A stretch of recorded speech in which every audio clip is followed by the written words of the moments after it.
Rhythm Heaven is one of my favorite creative experiences of all time. You heard that right. Despite this being a video about a video game, I really enjoy it as a creative experience. And if you haven't played Rhythm Heaven before, it's a compilation of short, super wacky games that are all set to, well, you might have guessed it, a rhythm. It differs from games like Guitar Hero, Osu, or Taiko Drum Master, simply because of the fact that usually some context is given, and you play through a task or a short story.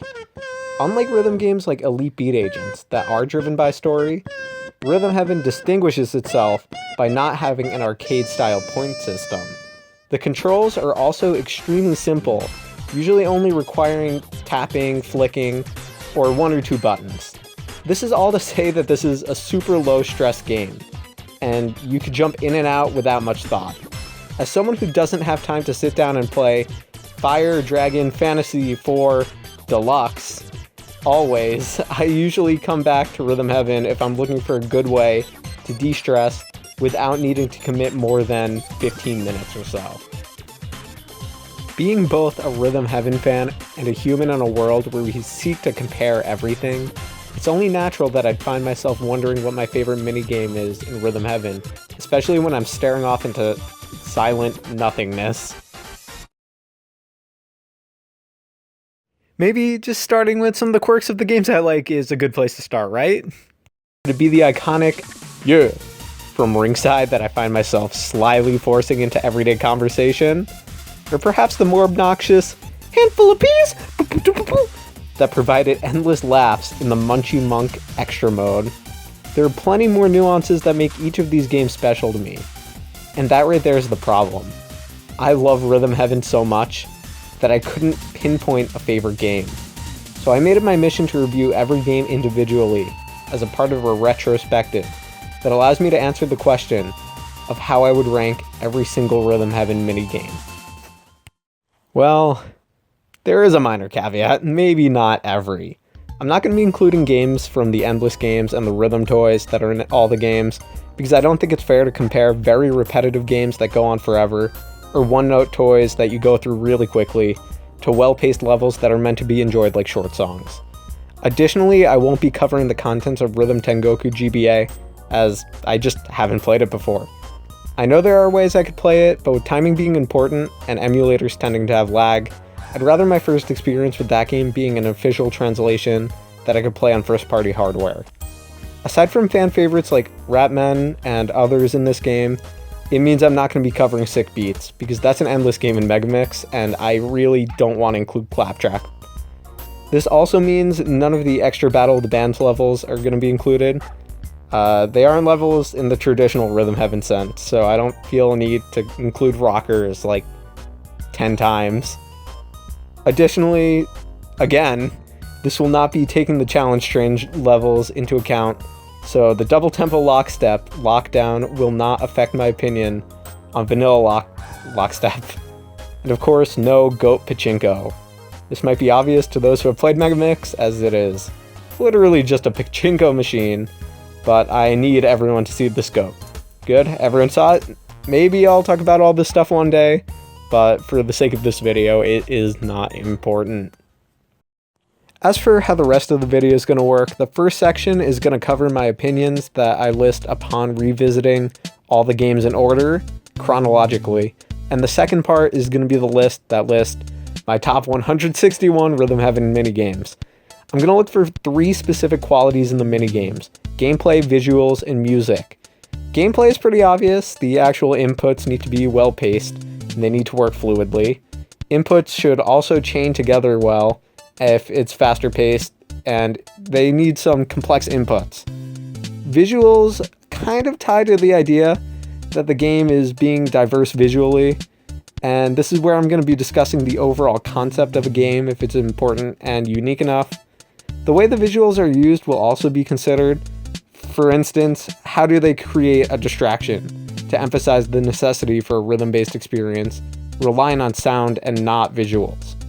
Music is mostly self-explanatory, but just to put it out there, being too repetitive is not good. It's bad. If the song is too similar throughout, this usually ends up making the gameplay really repetitive, and makes the game weaker as a whole. I'm also going to be including sound effects in here, as I think sound effects are really prominent in these rhythm-heavy games, and for some players who might be blind, these sound effects are going to make a lot of the creative experience for them. The best games balance these masterfully and use them as the foundational pillars for a great experience. If just one of these crumble, the game tends to fall apart with it as well, and then it suffers. With all that being said, let's finally start our journey with Rhythm Heaven DS. Rhythm Heaven DS was my first experience with the series in general, and it was a painful grind for me to understand that you actually needed to use the sound to play the game well, at least well enough to pass a stage. It definitely didn't help that I bought the game to play on a plane trip, so I couldn't really hear anything when my ears popped on the plane. But the point is, I didn't understand the game well enough, so I failed a lot. I couldn't even figure out the tutorial on lockstep for the longest time, and I had to skip it my first playthrough. I only mention all of this because this list is going to start with the game that almost made me drop the series immediately. Built to Scale. Alright, get a snack ready. We got 51 rapid fire reviews starting right now. Built to Scale is just a bit too long and boring for the first game. The last third with the obscured view is nice, but it's a bit challenging for new players. I do like that the tutorial goes straight into the game, but like I said, this game is very repetitive, and I feel that that repetitive nature mixed with the pretty much bland visuals doesn't really give you a good idea of what the game is like and what's coming up. It just shows you blocks. It's not that great. Glee Club has an interesting concept of letting go of the screen to act. I think it works well with the DS gimmicks. And the jazzy music is actually very nice. I think the quick part in the middle, where it goes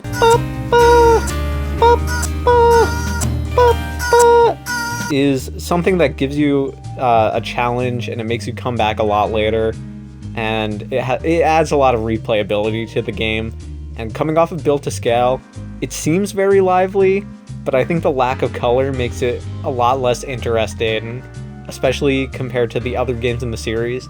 This could be maybe to not overwhelm players with all these colors and make the visuals more distracting and emphasize that sense of rhythm you need, but I do find it, in retrospective, to be very boring. Alright, so aesthetically, Philbots is very appealing when you're filling the robots with the red on the white background. I think watching that red rise is very intriguing, and it captivates you. But I'm not crazy about the games where you have to count the beats and you're really just waiting. And this game really feels like a prototype to Screwbots. It has less personality with the robots, although when they have their heads explode, it is very funny. So I guess only in a perfect run it has less personality, but it doesn't shake things up too much. And I think the music gets better in the second half, but the first part is pretty average. Alright, Fan Club is a lot less bad than I remember. The tutorial is really good, and it starts with some of the rhythm-heavy goofiness, with the monkeys explaining how to interact during the show. It's one of the few minigames that let you watch and relax while you're waiting for your cue, especially with the lyrics. And while the lyrics are a bit annoying, they do keep you on your toes, and I get the feeling that it does have the effect of like annoying child pop music. That's kind of the point. It's supposed to be grating, and because it's kind of short, it doesn't bother me too much. Remixes in Rhythm Heaven seem a little confusing if you just see the visuals, so I'm going to explain really quickly what it is. It almost acts as a boss stage where it blocks your progress from getting to new games by making sure you understand the fundamentals of all the ones you just played. For instance, this one is going to include Built to Scale, Glee Club, Fan Club, and Philbots. What that means is that it's going to take those games and the things you do in those games and combine them into one song to keep you on your toes. We're going to take a look at Remix 1 right now. It'll make more sense when you see it. Remix 1 DS I don't like that much. It feels like Built to Scale kind of forced the other games to conform to it, and that adds to this very repetitive feeling. But I do like one teaching moment in this game, which shows that Philbots, with its counting of the beats, follows the yeah yeah yeah pattern of Fan Club, which I think is cool, but I think Built to Scale killed this one, just having to hear do do do do do every time.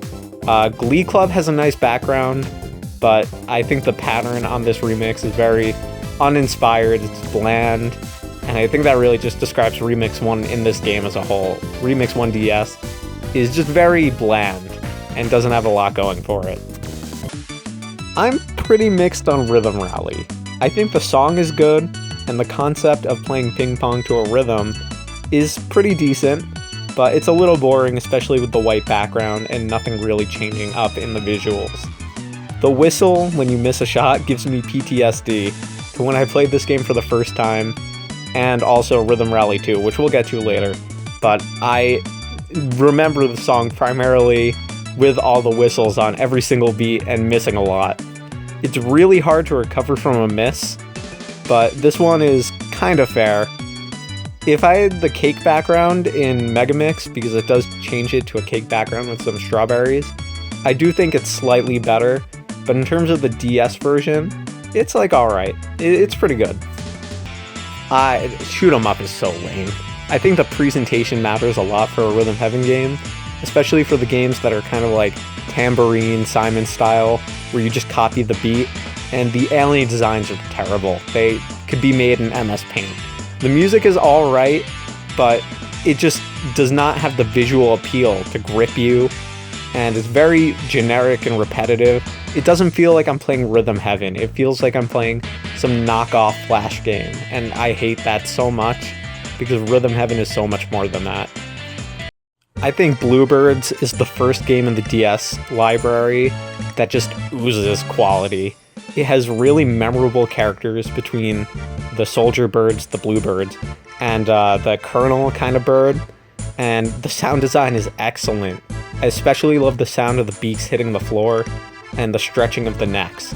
The first game that gives you a reward for not needing to look at your character is this one, because it gives you a training montage to watch if you're good. But if you're not that great, you could still watch the birds and kind of give yourself that extra edge on the gameplay. The music is excellent. It gives a French military training feeling, and the flicking works really well on the original, but it does feel a little bit less fluid in Megamix. I'm not going to hold it against it though, because the DS version is excellent. Moai Duop is absolutely one of the best looking minigames on the DS. It feels like the Tiki Room in Disney World, and the tropical feeling gives it a very friendly, comforting vibe, but it's also pretty relaxing. I think the seagull droppings make the parts where you mess up a little bit less painful, and you're going to mess up a lot just because of the controls. I'm not too fond of Simon Says games, but this one is one of the better ones, and I think the Tropical Moai song is great, especially when you get to the part that sounds like a song that would play, during the beach scene in a movie.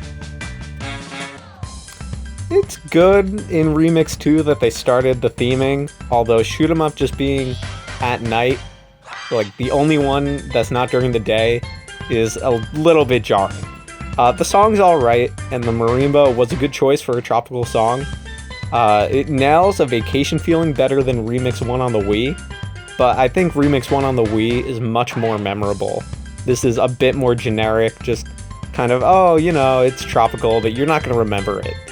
Bluebirds gave me the most trouble for some reason, but I'm glad they got a break from work, They deserve a vacation, and it didn't feel like I deserved a Superb when I beat it. But, we take those. I like the concept on Love Lizards, and the visuals I think are very cute, and the music is a little bit salsa-esque, but the touch controls hold this one back so much from being great. Another thing I didn't include in the script that I want to throw on is that the sound effects are so good, especially with the lizard that has the xylophone tail. It adds a lot of personality to these lizards that are otherwise just very happy. Crop Stomp suffers from the same touchscreen problems as Love Lizards, but I don't think the game works without flicking. Like, if they brought it to Megamix, I feel like something would be missing. The song is memorable, and I appreciate that the turnips change color every time you play the game. I think the turnips and mole also add a lot of personality. The mole feels very mischievous, like Monty Mole in Mario. And it really feels like a classic Rhythm Heaven minigame. When you look at this game, you think, it's just a farmer stomping, but the movement behind the farmer stomp The song is very memorable. It feels like classic rhythm heaven. I would show this to someone who's interested in the series. I didn't think I'd feel this way going in. I didn't remember liking Freeze Frame this much, but I think Freeze Frame is just objectively good. The music complements the cues very well, and the song is really catchy. Like, it was stuck in my head for a while after I replayed this one. The distractions are really interesting, and this game uses cameos well. I don't love just throwing cameos in, but I think having the Tengoku characters from the GBA on the racetrack at the end blocking your view is really interesting. Something feels off on this, but I understand this just kind of a personal thing. It might just be the vegetable cars, which I think it's really clever that they use the carrots like stem to look like gas. Keep an eye out for that. But I don't know, the vegetable look of the cars with the potatoes and carrots is a little weird. But this is the first game I feel confident enough that I don't need too much of a refresher on, and I only ended up missing one car. Like, this is the first one I skipped the tutorial on. So I like Freeze Frame a lot. You know, at one point in time, the Dazzles was really my favorite for some reason. I don't know why, because this is just cheerleaders but worse. The song is less bad than Fan Club, but it also has less of an excuse to be bad, because Fan Club felt like a parody, whereas this does not. I don't know if there's a cultural component I'm missing out on maybe with like Japan Idol groups, but it just looks like the Brady Bunch. It's okay. It's not great. I wouldn't go back to it if I didn't need to. Remix 3DS, the Spaghetti Western. It sounds fun. It absolutely overstays its welcome lengthwise, and it feels like it should have ended halfway through. I don't know why it's so long, because you're doing the same thing kind of just twice in a row. It's like you're playing the minigame twice in a row. It's really annoying.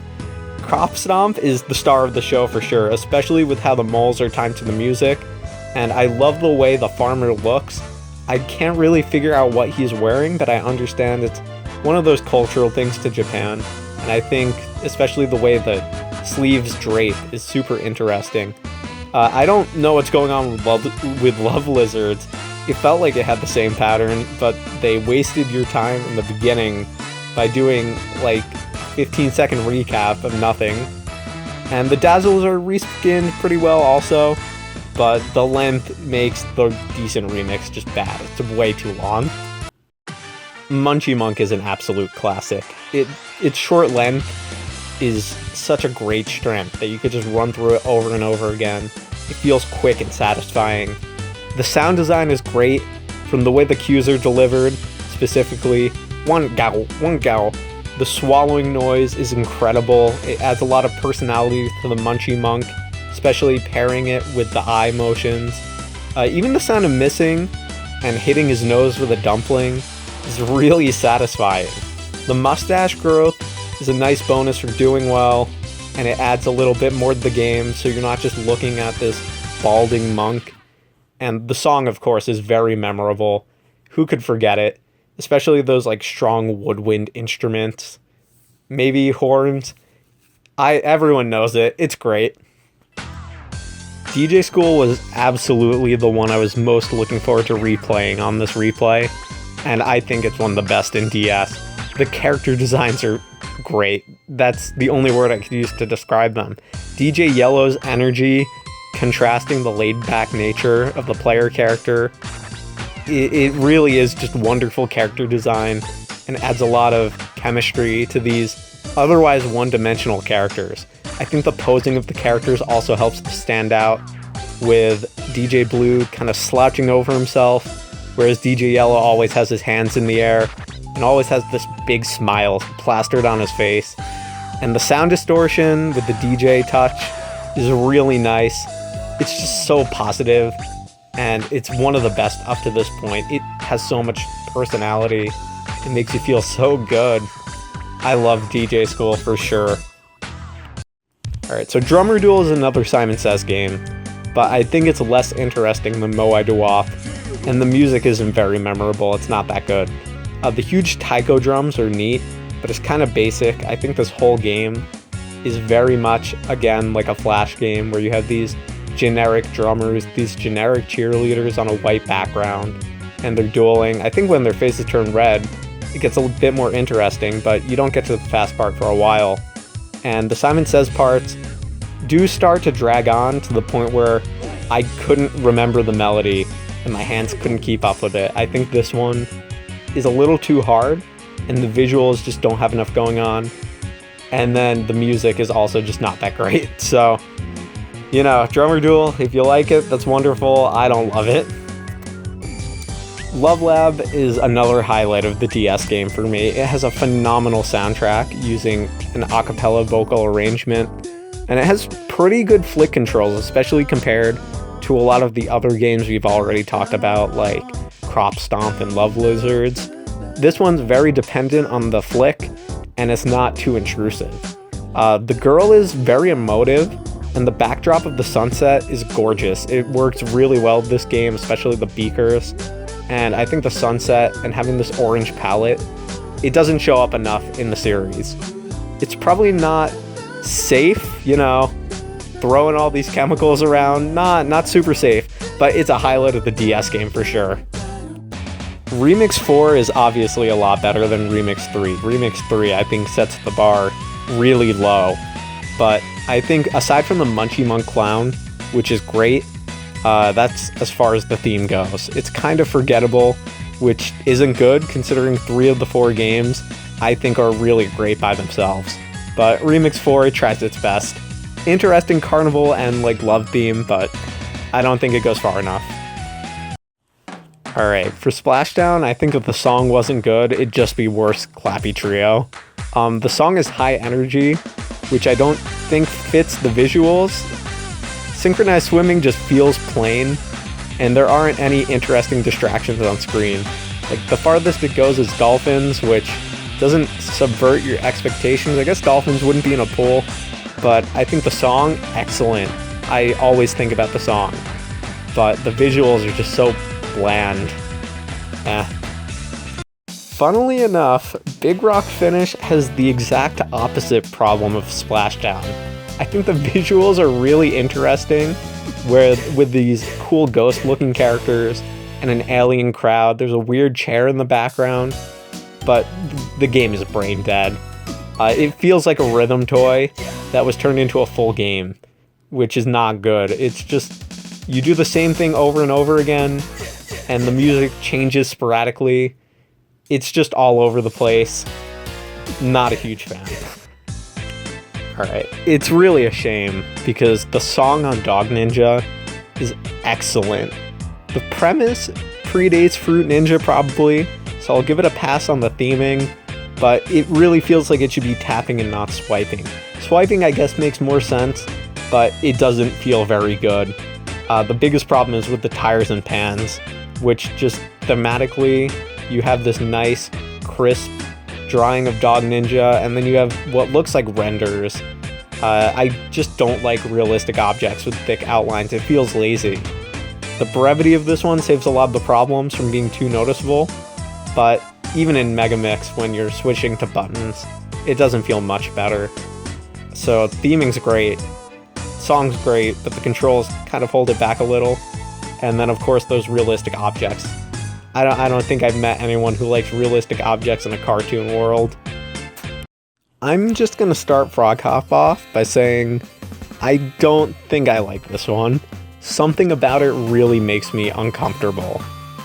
The second half of the song is less bad, but I don't know. Something just feels really off. It's like a bad rider attraction at Disney World. The Spin It Boys animation is what splits me for sure. It's super well animated, and I think aside from like burning your hand, you're gonna get arthritis from playing this one. The cues are fun. The yeah and Spin It Boys are great, but you are gonna get arthritis, and again, it's like a weird Chuck E. Cheese animatronic. It gives me a very uncomfortable feeling, which I don't want when I'm playing this game. Remix 5 is just really bad. Dog Ninja was used really poorly, especially with every time he has to take a swing, it goes, here we go, which is kind of catchy, but it's jarring. This is the 5th remix. You shouldn't just be telling us. And it's just very forgettable, like most of the games in this remix. I can't even remember the song while I'm recording this. But yeah, Remix 5 is garbage. Space Soccer's pretty good. It's a little bit better than average. The song I actually like a lot. I said it was fine when I first played it, but upon listening to it more, it really has this whimsical quality to it. And the line of soccer players towards the end is a lot of fun. I think they were going for the idea of the ball kind of being juggled and you're not sure which one is yours. I think it's a lot of fun. I wish Missing didn't take you out of the action so much for the song, but I think it's just a fun game. And someone in the YouTube comment pointed this out, but the reason you're on the platforms is because you're in zero gravity, and to continue juggling the ball, you have to go up. So I think that's really creative, but I think that's so hard to figure out and is not telegraphed well enough. I think it's a great idea, though. I know I talked about needing to skip lockstep initially in my first playthrough 5 or 6 years ago, but I think lockstep is so great.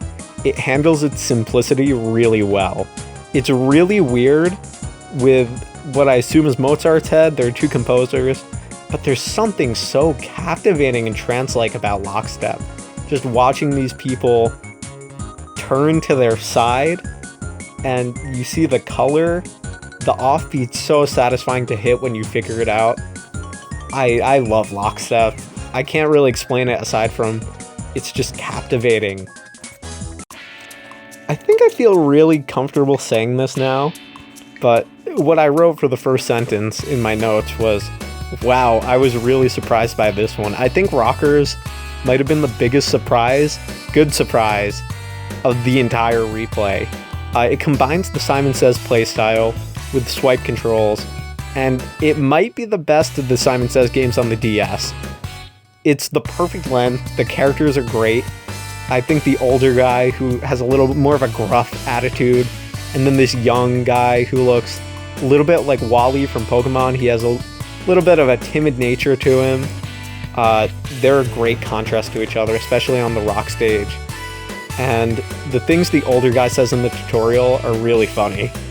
The combo attacks are, I say that in quotes, are probably my favorite part. You feel really cool doing that jump and being back-to-back, rocking out. The song, again, just has a very whimsical quality. It's very lighthearted, and I think it's one of the better songs in the series. So Rockers, good on you. You surprised me. Karate Man DS, I love so much.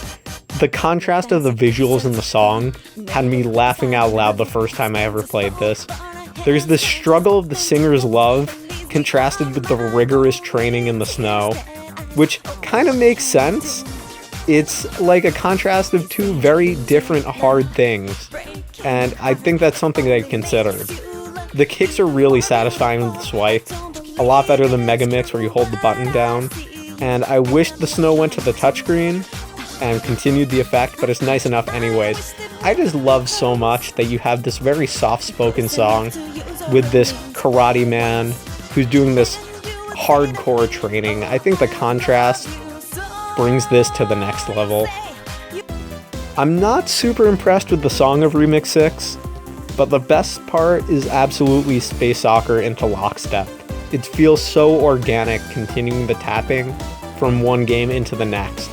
I feel like Karate Man has the same problem as Dog Ninja in Remix 5, where it feels like it was forgotten about when you're making the song.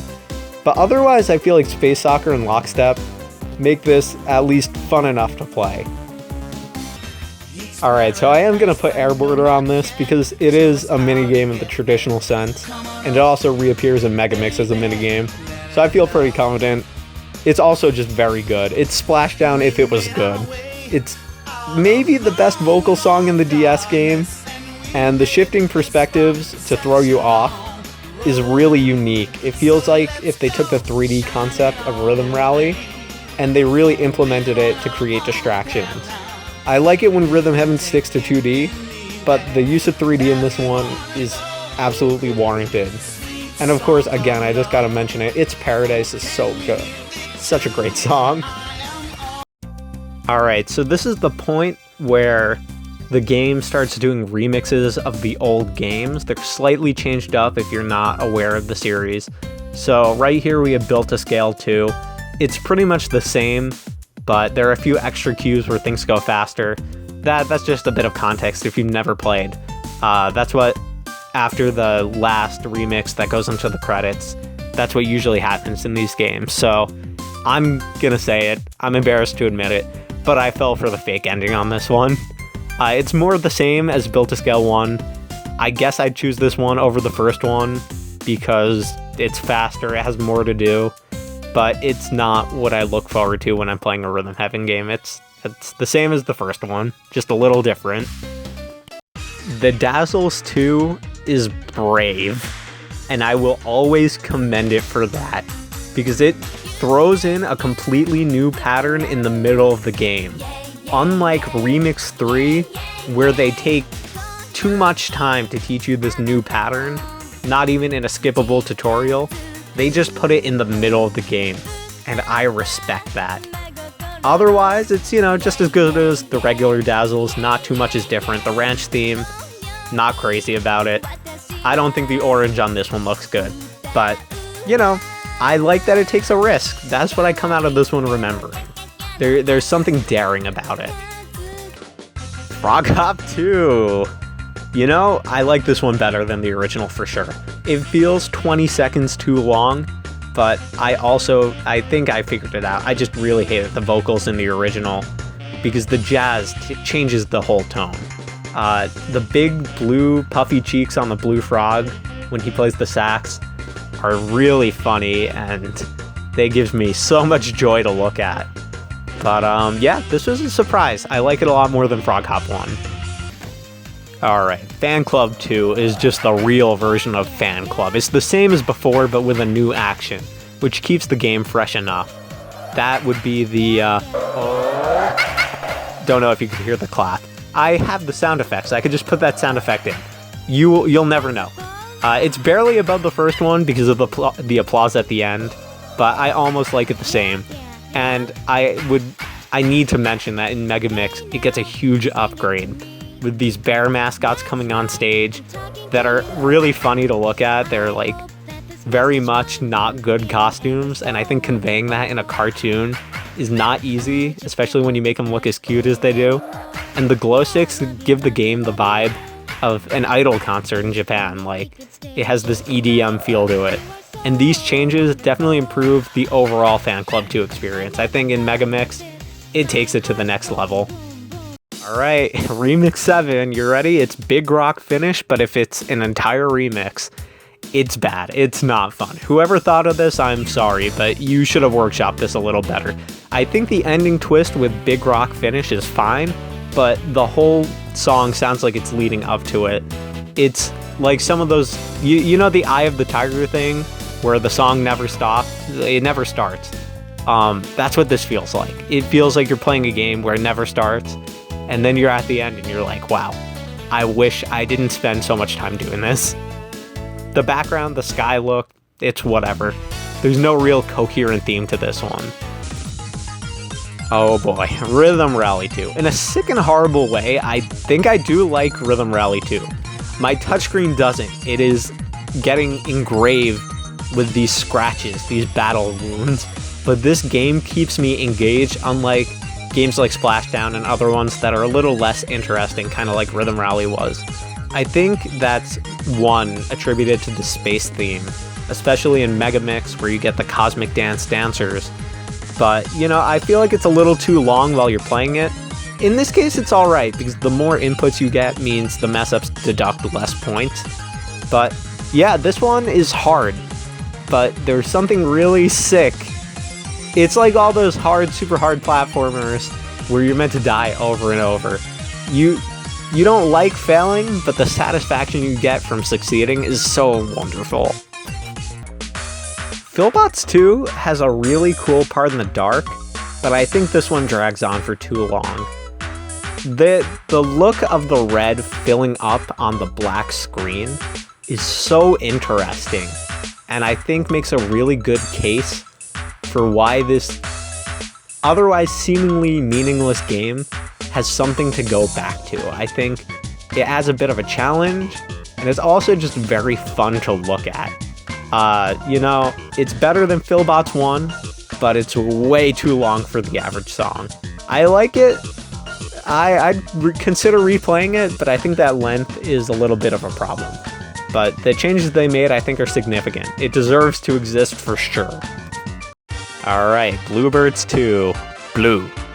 Birds in Gulag with a very... I don't know why I read that like that. I have blue period, birds in Gulag with a very Russian twist. I'll just keep this in. That's kind of funny. This game is as good as the first. I'm glad they get a break at the end. I think the scoring is a little unfair, but I'm not going to consider that because honestly, I don't go in wanting to get superbs all the time. Sometimes I just want to play the game, and you do as well as you do. So even if you have to hit all the stretch out your necks at the end, and if you miss one, you get an okay, or if you miss two, you fail. I think the actual game uses the same story structure that makes the first one so interesting. It has that gulag look, which, you know, it's fun. It feels even more evil that these birds need to dig their beaks into snow, but it's great. I think the music also reflects that gulag feeling very well. Moscow. Lockstep 2 is just as great as the first one. I can only think of the Sweet Escape mashup when I hear the song. Not a bad thing. I think the more mellow pace, I'd rather go in the more mellow direction than in the super hard direction, especially with what's coming up. It feels like the calm before the storm. It's very relaxing. Remix 8 on the DS. This one, it's hard. It's really hard. It's probably the hardest in the game. One of the hardest in the series for sure. That being said, this is the best remix on the DS, and one of the best games in the DS game, and one of the best games in the series, like for real. The speed you need for some of the rhythm rally is asking a lot from you, but it feels super rewarding. Even the drummer duel parts that get super fast, that I can't ever do right, feel like there's something to come back to. You learn it as you go on, and it gives you a reason to keep revisiting. I think the space theme, combined with the way the game works, invokes a sense of dread, which provides a much different take on space than you'll see in Remix 7 or Remix Heaven, or Rhythm Heaven Fever's Remix 7. The dread, especially like that of being sucked into a black hole, is kind of how I feel going through the Munchie Monk Bluebirds Karate Man segment. It's quick, but it feels inescapable, and it kind of leaves you void at the end, but in a good way. I think this one's themed wonderfully, and the music reflects it. But maybe that's just my wacky appraisal, and you feel differently. That's just why I like it, though. I know Moai Dewap 2 gets a lot of hate in the community. It's challenging. I found myself using the music to make sure I was in time, which I think is the hallmark of a good game. When you have to use the music and you have to figure out the timing based on that, not only just the cues that are given. So it's like the challenge is there, but for a different reason. It's also because of the tap controls. It's a little iffy, but they're fine enough. The grades are very harsh, but I think Moai Dewap, especially with the transition to the very different night segment, it's a good time. It's not so much different than the first one, but I think it's a nice challenge. Maybe not for the perfect, but it's nice to just play on your own time. I don't have a lot to say about Karate Man 2 on the DS. There's not a ton to say, like I just said. There's more hit threes, there's a red background, which I think I like better, and it's about the same as the first one. The song's a little different, but I think both work. It's good.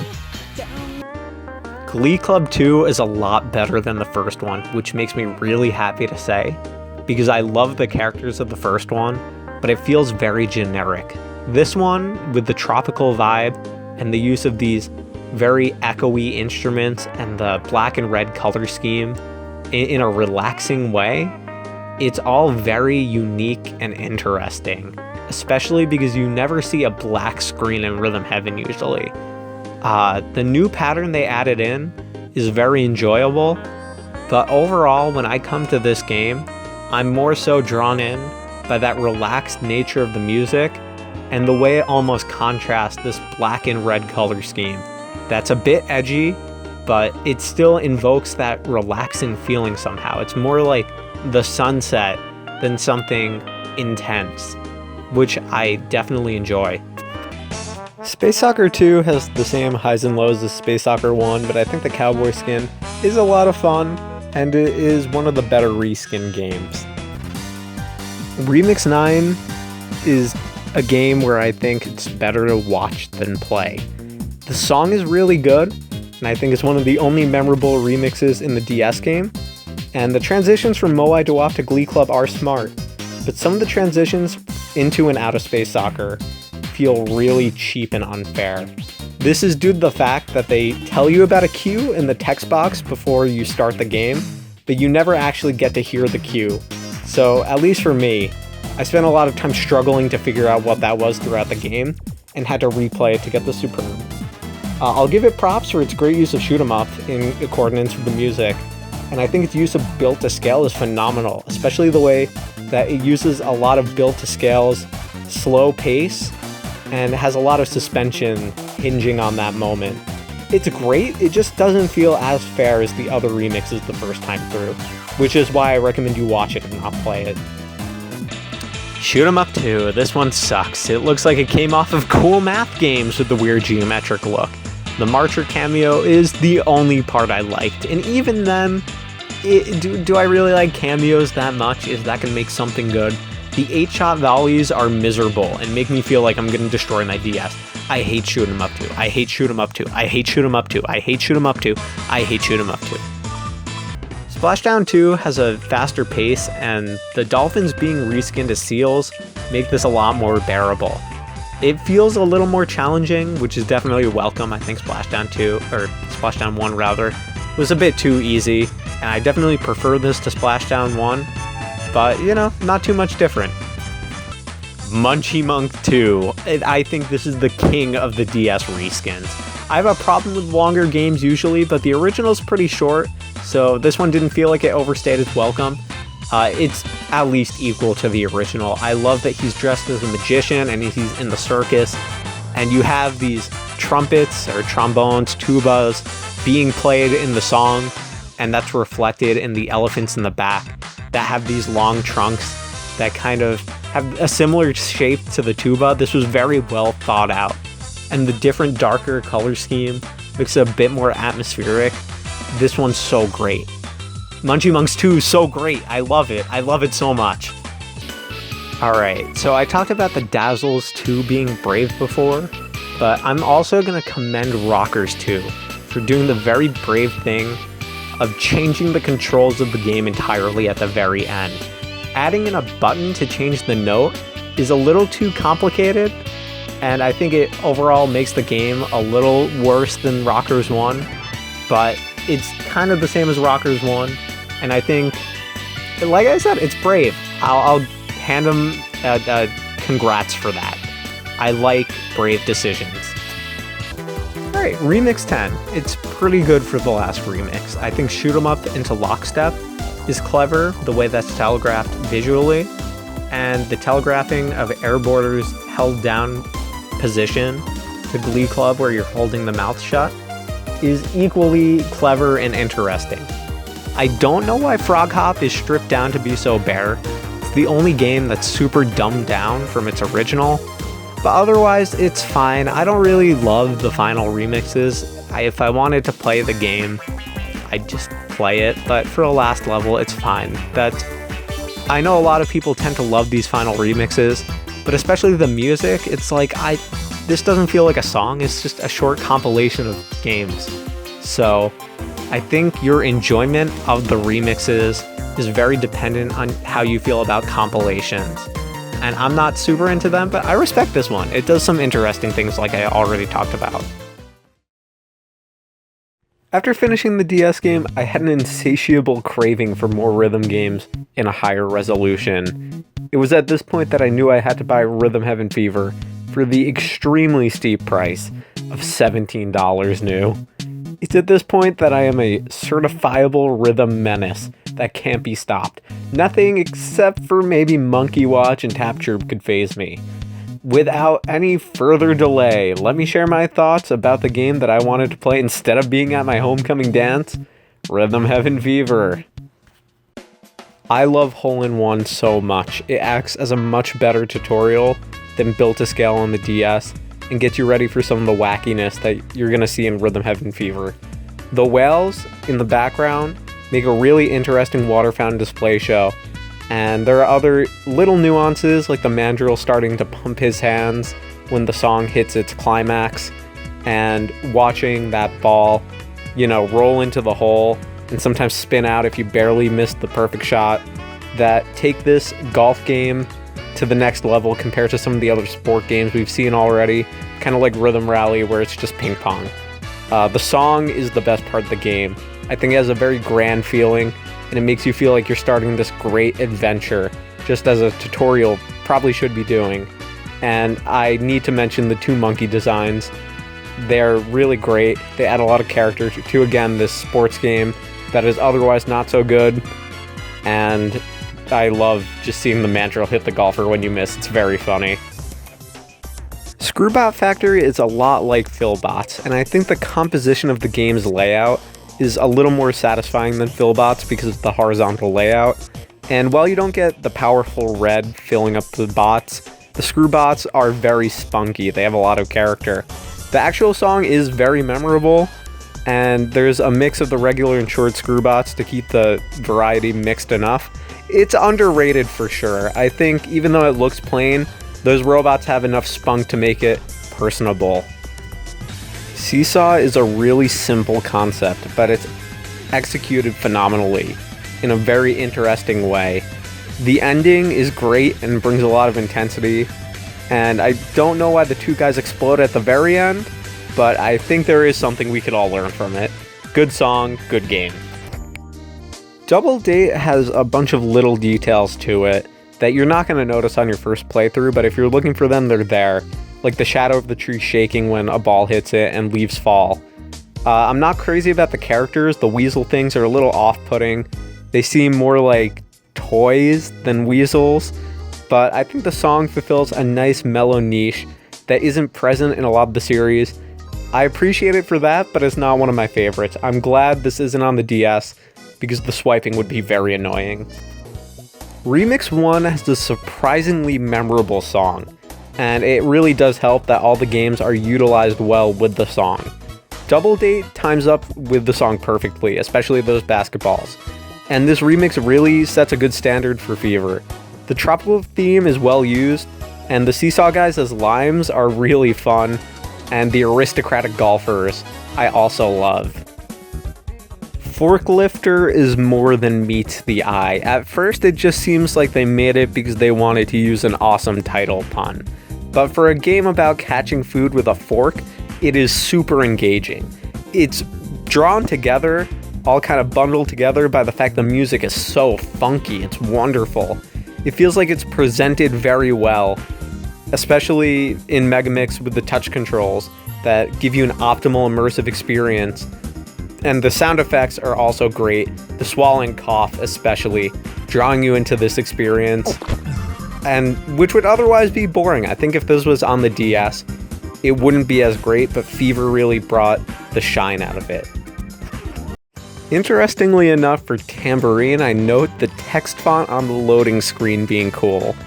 Whatever. I love the music, I hate the game.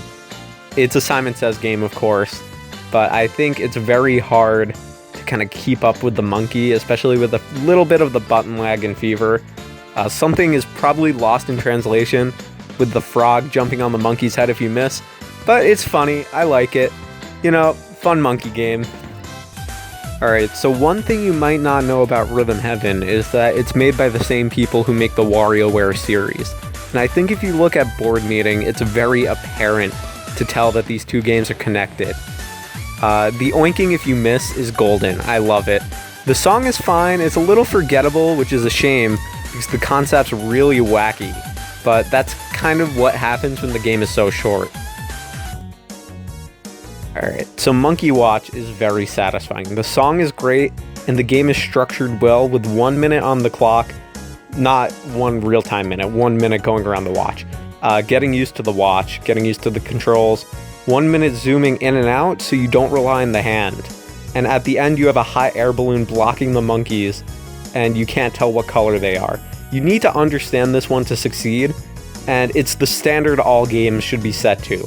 I think especially with the music, when a lot of these games are broken up into thirds, it's very noticeable on Monkey Watch because the thirds are broken up by those gameplay changes. You could, even if the gameplay doesn't change, it does feel like something has changed and something different is going on. It's very varied. Remix 2 is probably one of the worst remixes in the Wii game, but it's on par with most of the DS games. It stays nice and short, but I don't feel like the games they pick could match the rock tone at all. It's not bad, it's just very forgettable. I really struggle to find good things to say about Working Dough. I hate the way it presents itself. It feels like a gimmicky game in the DS title that they scrapped and brought back. And I'm just gonna say the presentation with the weird factory, I guess they're making a commentary on food being factory prepared, but it doesn't make sense in a bad way. The instruments in the song are very bloopy, which bothers me a lot. I guess the dough is cute, although the sound they make is kind of annoying, and the background has continuity with the game, like I kind of explained already a little bit. Mr. Game & Watch is here too, but that doesn't affect my opinion at all. He's just there. Alright, coming into Built to Scale on the Wii, I thought I liked it more than the DS one, but I don't. It's Big Rock Finish on the Wii. It's the same thing where, you know, Built to Scale made a song out of its pattern towards the end, but this one literally just changes the tempo, like Big Rock Finish. It also might be the only game you can't play if you're blind, because the axles come from random sides of the screen, so you can't tell when you're going to need to shoot the thing or how many beats you have left.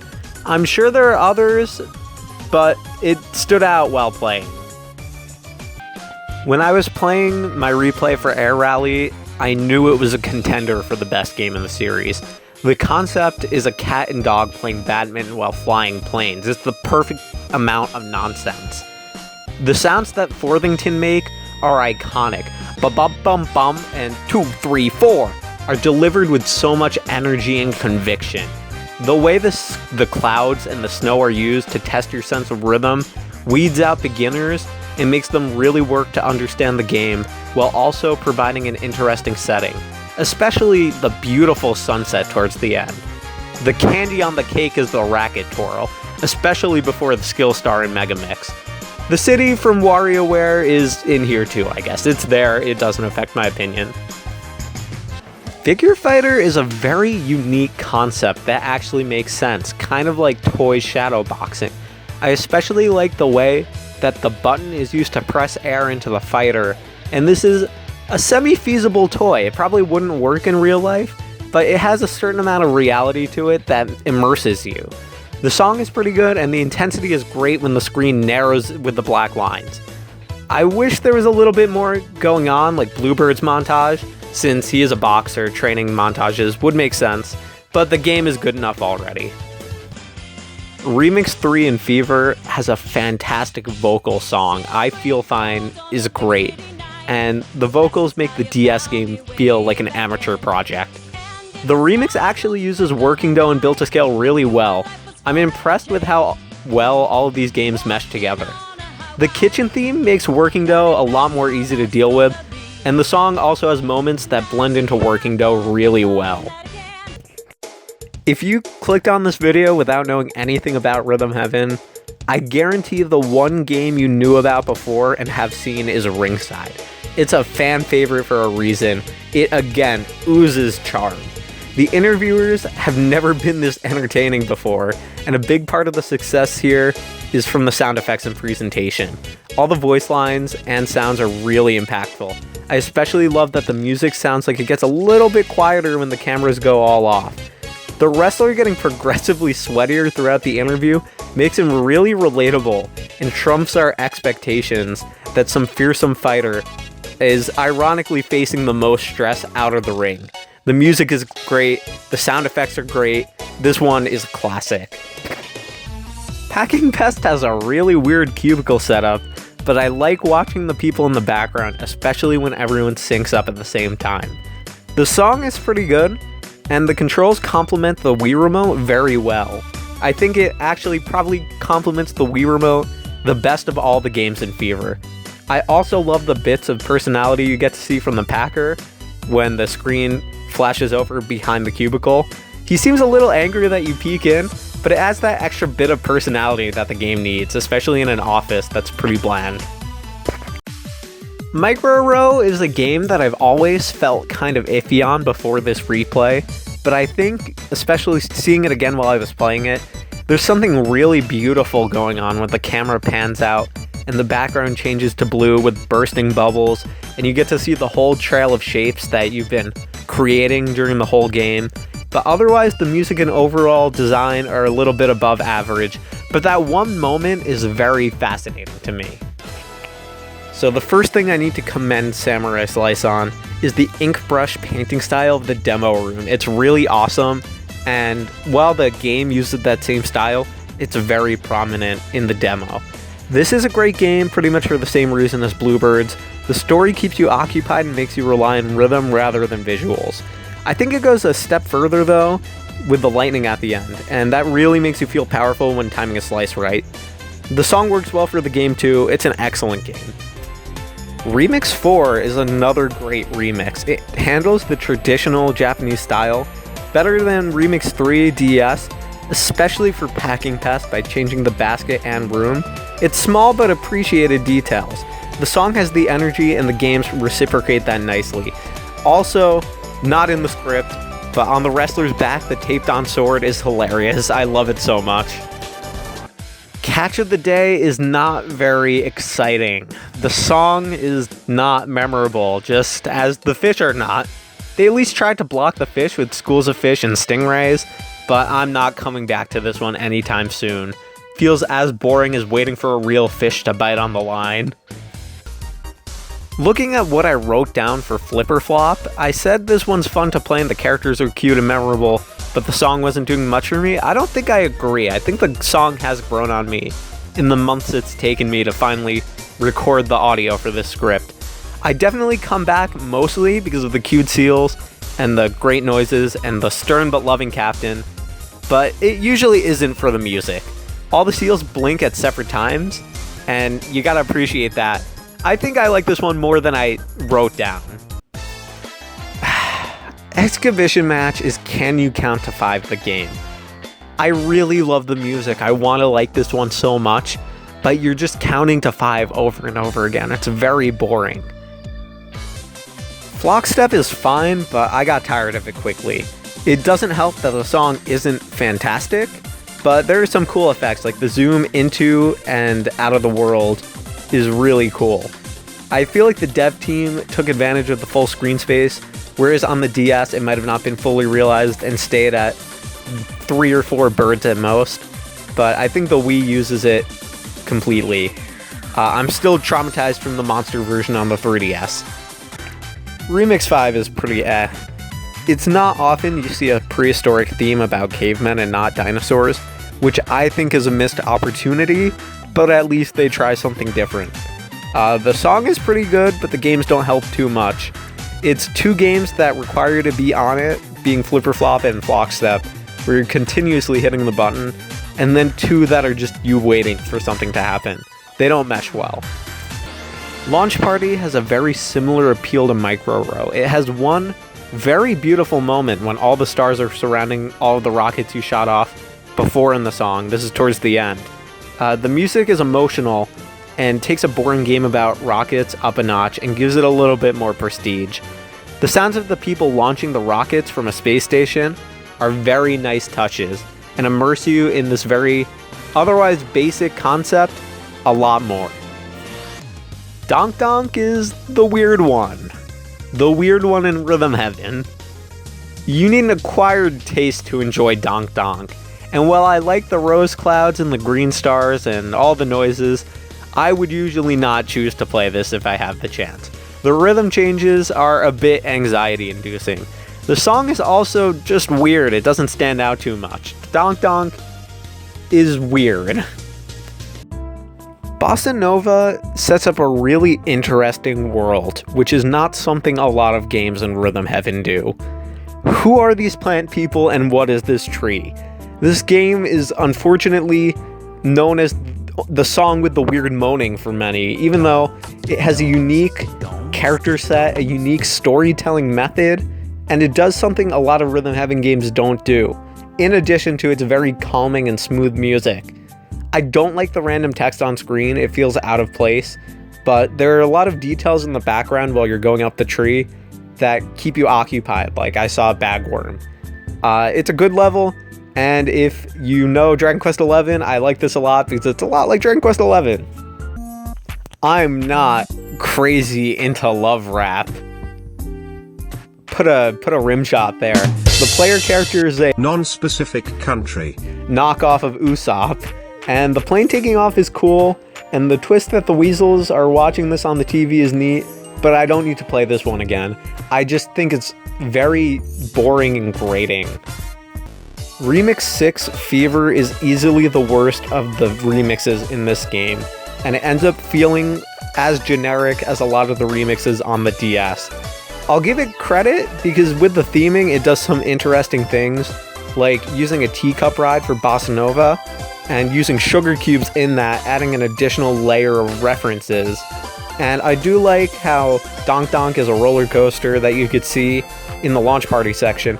There's continuity, but this was the only remix that going into the replays on Fever I didn't remember at all, and I don't think it's worth remembering.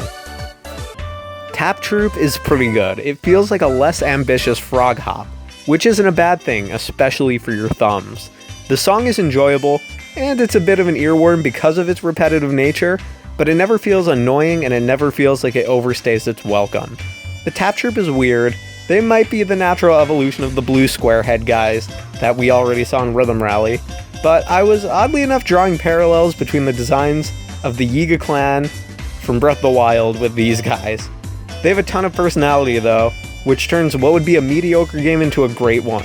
When you miss a beat, they have a disappointment mixed with mild anger kind of reaction. And the okay makes the combos feel satisfying.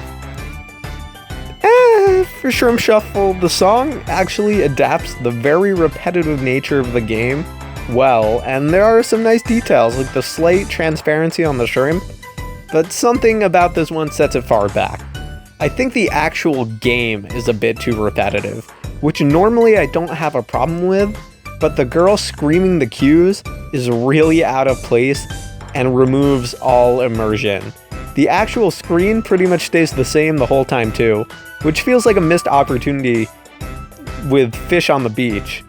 Maybe, you know, the sea could jump away from a bird swooping in, and then at the end I say it's very bloopy. I personally like that, but I know I already knocked something else for being a little bloopy, but listen, it sounds bloopy. Alright, in Cheerleaders there's a bunch of stuff going on screen most of the time, and it creates a sense of tension that's really enjoyable and welcome, especially when this could have been much easier, as this is towards the end of the game. Another pun that became a game, so that's a plus. I think they recognized most of the Cheerleaders' designs weren't interesting enough, which is why all the references to other games are in the books. You could look at that as like a history reference, history books. The song is less good than I remember, but it's still fine. It goes without saying that, you know, this form of encouragement would probably not be helpful to most people studying in a library for a test. But as a game, it's more intense than the most of Fever, and it's pretty memorable. Karate Man combos. What could I say? Let's start with the obvious. Lonely Storm is a great song. I don't know if I like it more than Struck by the Rain, but it is also trying to do something different by creating an appropriately aggressive tone for the combos, both in the actual music and the lyrics. The combos are awesome, and they feel really powerful. My favorite thing in Karate Man combos, though, or just Karate Man Fever, is the offbeat 2 hits, which are incredibly satisfying to time right. I'm glad it went the route of the DS Karate Man games and not the GBA version, which, at the time of writing this, I, haven't played yet. I already talked about Remix 7 a bit in the Remix 8 DS review, but the song is really great and has a tone that complements Space very well, more so on the fascination side than the terror and dread. The tattooed part at the end is equally satisfying as Remix 8 Rhythm Rally ending on the DS. The remix is just really good. I don't have much to nitpick. Karate Joe has a cool pair of yellow glasses, and putting Saturn in the background doesn't make it Space really, but I don't mind. This one is great. Nightwalk and Fever has probably the best vocal song in the series, being Dreams of Our Generation. There's something super bittersweet about playing it in the credits, and it makes for a very emotional experience. Particularly the line, "You and I have been through a lot together," seems like an intentional reference to the GBA Nightwalk. And for the fans that have played since the GBA, it might hit a little closer to home. I don't like Marshall that much, but his rolling is cute, and the record scratch DJ noises are cool. There's not a lot going on in the credits, but that isn't the point. It's definitely something to look back on, and it's meant to be a tribute to the rest of the series. Samurai Slice 2 is pretty much just a tempo up version. The setting is interesting in the city, and I do like the feathers that fall from the sky for some reason, but the overall impact of the slashes is lost by making the speed faster. Working Dough 2 is absolutely better than Working Dough 1.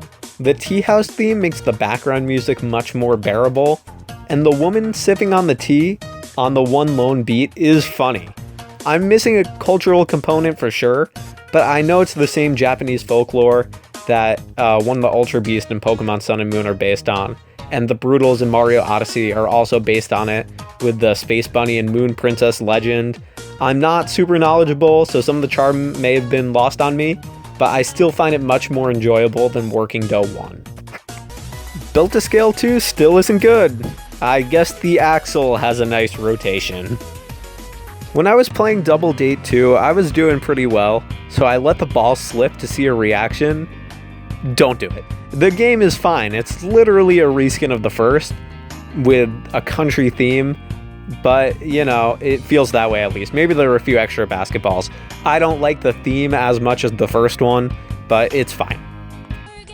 I don't think the games fit Remix 8 very well. Maybe Air Rally and Double Date with their correspondence to the lyrics of the song, but even games I like don't really sync up with the music, like Samurai Slice, which is too bad because the song is good. The sepia tone and overall aesthetic are super cool, and they do fit the song very well, this bittersweet love song. But I do think the gameplay holds this one back a lot, and just watching you wouldn't feel that. Love Rap 2, I guess it looks cool. I'm mixed on if I like the song better or worse. I don't think my opinion on the two differs too much. I don't like these games. Cheerleaders 2 is more or less the same. I love the Rhythm Rally Nightmare PTSD that they pull out. It's worth mentioning the song changed tone to be, in my opinion, a little bit more sporty. It feels like we went from a high school basketball game to an NBA game. It takes it a step up. Hole in One 2 has a pink lemonade color scheme, which is amazing. And the consecutive shots put this above 1 for me for sure. Seeing Rhythm Heaven in the background, the actual place, gives the journey a bit of progression. You're at the end of the game and you finally get to see what the title is talking about. It's one of the best. I especially love the way the music is remixed. It's subtle, but it really does give it this a little more upbeat vibe. Hole in One was already pretty upbeat. Screwbot Factory 2 is still a better song than Philbots, but I gotta give Philbots credit. The red on black is cooler, even though the flashing spotlights do make this one extra challenging. This is the best of the building robot games for sure. The challenge is awesome, but visually it doesn't stack up to Philbots 2. At the time of playing Remix 9, I was fairly confident that this was the best remix in the series. Stay tuned to see if that changes, but up to this point, this felt like the best one.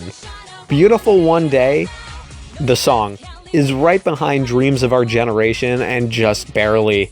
The color palette is probably the best choice any graphic designer can make. They want something to feel important. And that's what Remix 9 is. It feels important. The love rap part before the one part of Ringside is probably the only time I will love playing love rap. The combo in Karate Man is another awesome part where I found the game synced up super well with the song. I always found the last Screwbot to be really funny too. The zoom in is priceless. But Remix 9 is just fantastic. It's great. Figure Fighter 2 has a new yellow background which draws me into the game, and it has a nice primary color scheme that I think represents the toy a little bit better than the first one. The surprise at the start in the dark is a nice change of pace, but aside from that, most of my thoughts are kind of the same. I'm pretty sure the song in Micro Row 2 is exactly the same as the first one. Only the double hit was added, and I definitely like the first one better, but like I just said, aside from the circles becoming stars and the double beats, it's the same. The concept of Packing Pefs 2 being a sequel where the Packer is working overtime is a good idea. I think it takes it farther than any of the sequels, but it feels like Packing Pefs with a different beat, which doesn't fit as well. I'll give the jazz remix credit because it sounds really good, and the concept is really good, but I think the actual gameplay with the different beats suffers a little bit. Fever's version of Karate Man 2 feels like the real version of Karate Man. The orange background is striking, and the remix gives the song a softer complexity that the original lacks. It does something different. There's one combo that has a longer wait because it syncs up with the end of Without You I'm Dying, and I could only think about how cool that was the whole time I was playing. It's another instance of taking a risk to change the gameplay a little bit, and whoever's playing the game can figure it out. It's telegraphed in a subtle way. They use lyrics to change how one of the cues traditionally works. It's such a good idea. The most notable thing about this remix is the amount of disrespect present when there are two fake out endings. Not one fake out, two. I need to see more reaction videos to that. Otherwise, it's your standard compilation of all the games, although it was a nice touch, including the tutorial all the way from the beginning, making the game come full circle as a whole. In case I didn't mention it, in Remix 10DS, these are fine. I did mention it, but it's a compilation, so it's hard to mess up, but it's hard to add a creative spin like all the other remixes because it's a compilation. So I'm glad they added a little bit of a mischievous personality with the two fake outs. I was left paralyzed by my hunger for 6 months, with the only thing providing nourishment being my daily prayers for a localization of the Best Plus. Every day was agony, as I tried not to look at the footage of the games that had existed for a year. Even more exciting was the story mode dangling in front of me. The idea of all these games being connected beyond references excited me. The story mode ended up being really bad and killed the pace of the game as it was paired with a slow start, and the story didn't connect any of the games. But luckily for me, I didn't need to do that on this replay run. Double lucky for me, I didn't need to play Charging Chicken or Claptrap again, and those games require coins to try. I want to make it very clear that the story has no bearing on what I think of these mini-games. It's also at this point that I'm going to explain how the naming of some of these games are going to be changed for the video because there are new versions of older games.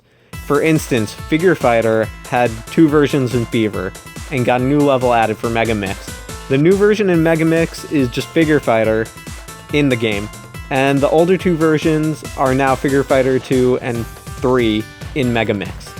Because most of the new versions of old games act as tutorials, I'm going to call them Returning Game 0 and keep the other existing ones the same. Now that we're all on the same page, let's start by taking a look at Karate Man 0.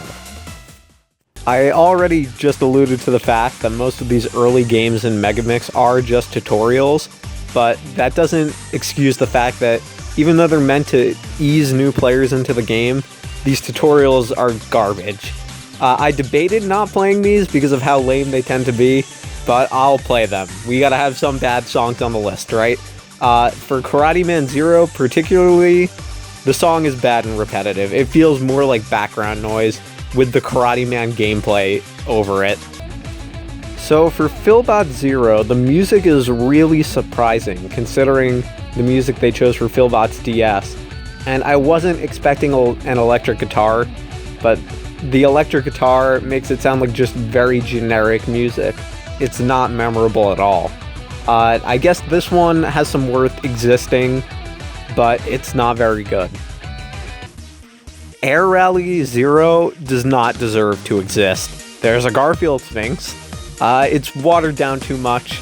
It's at least very short and easy, so I guess if you need to grind coins for the game, it's good for that.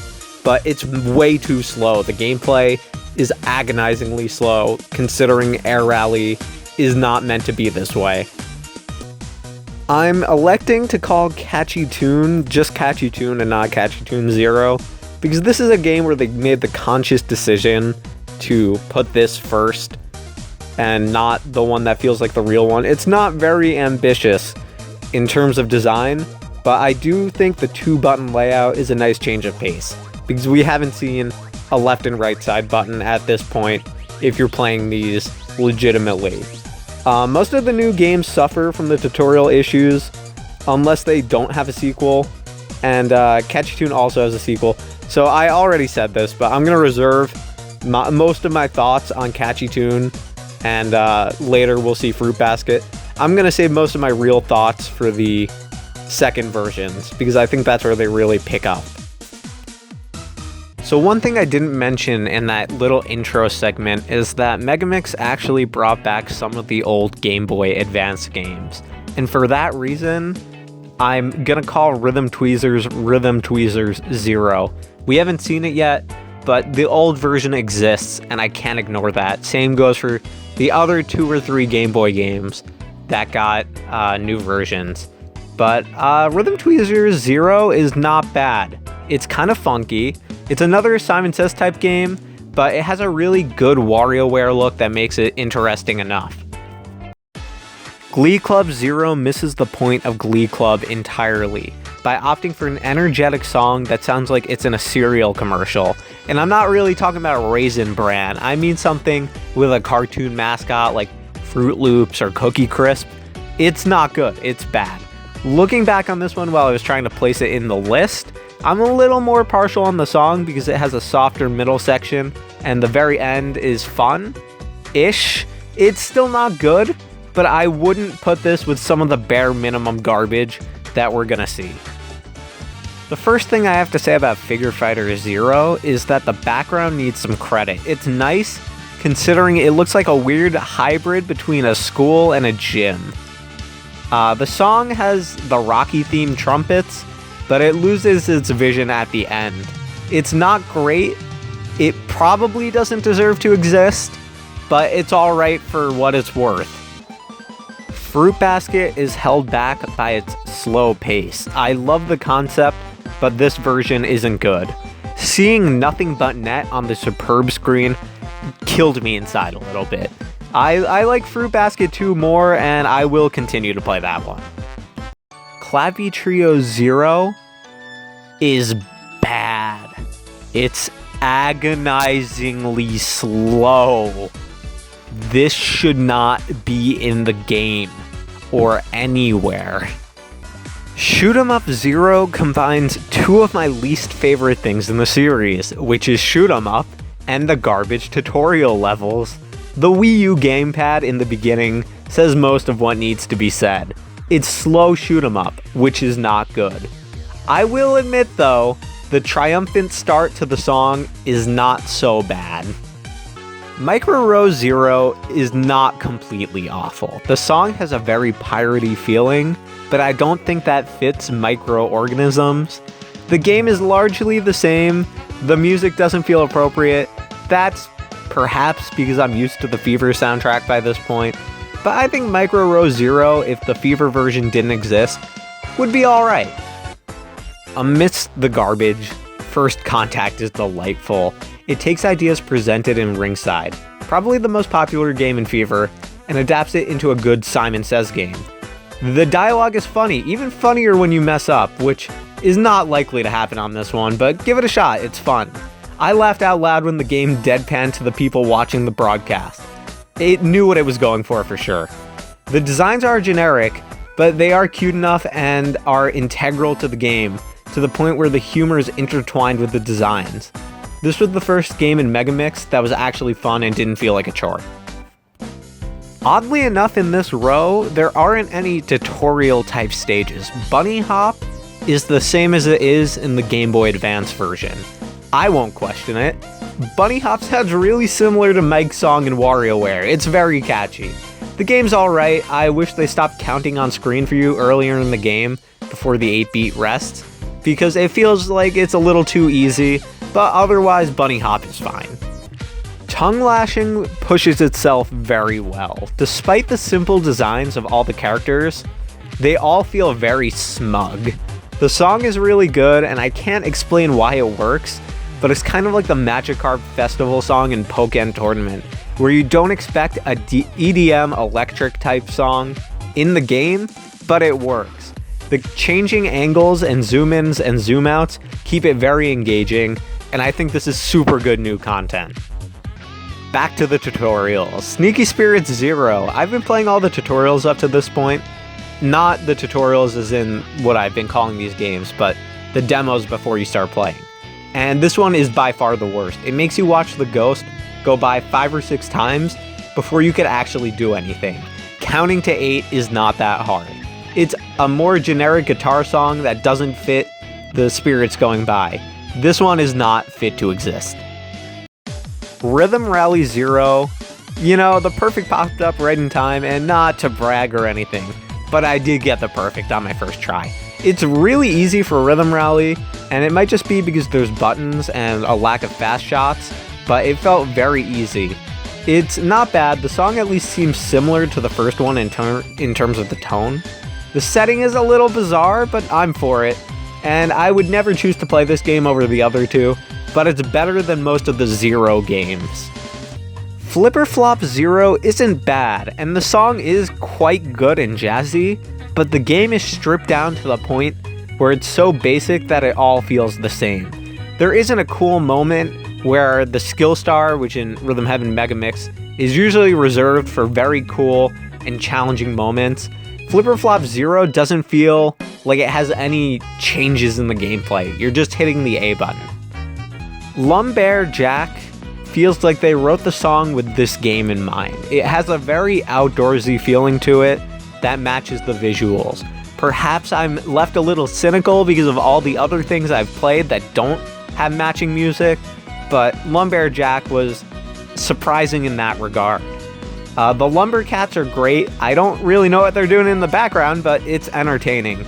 And the Lumberjack looks more like a wolf to me, but I guess they're using a very liberal idea of what a bear is.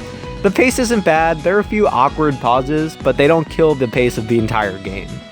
The confusion after chopping the soda can is a very neat touch, and it adds a bit of personality both to the cats, who are a little mischievous, and then you got the wolf, who's just chopping, trying to make his living. So Power Calligraphy is a game that has a lot of cultural nuance tied to it that I don't completely understand, but the game still has a lot of personality despite that. Whoever is making the calligraphy has a comedically intense focus, which I think speaks to the nature of calligraphy itself. The ending is wild. I don't know what's going on, but it's a huge tone change that I do enjoy, especially contrasted to the mostly serious nature.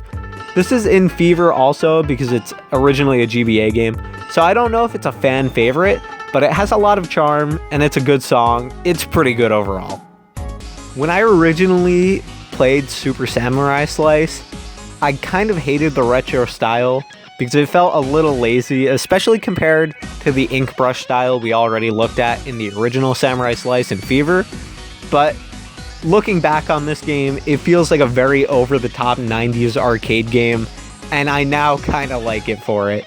The counterattack that you do with the B button is very cool, and it makes the samurai feel like he's fighting instead of slicing targets in place. And when you do the kick for the third A hit, it's also great. The skateboard and music really deterred me my first time, but now that I look at it as an arcade game rather than Samurai Slice, it feels more like a jab at an arcade game in the 90s, and doesn't feel like something lazy that doesn't understand the audience. It's a very clear parody of what the arcade games used to be. Spaceball has weird GBA quirks that usually I wouldn't like, but I think make this game, particularly on the 3DS, a lot of fun. For instance, normally I wouldn't like the plain green room, but the color scheme is actually really appealing, especially when the head of the batter switches to be red. There isn't a lot of substance, but the zoom in and out is funny, and the song has a marimba-like quality that makes it stand out. The first thing I need to note in the Sumo Brothers is that the writing in the tutorial is brilliant. I specifically quoted, "You stomp like a pair of 3-year-old earthquakes having a tantrum."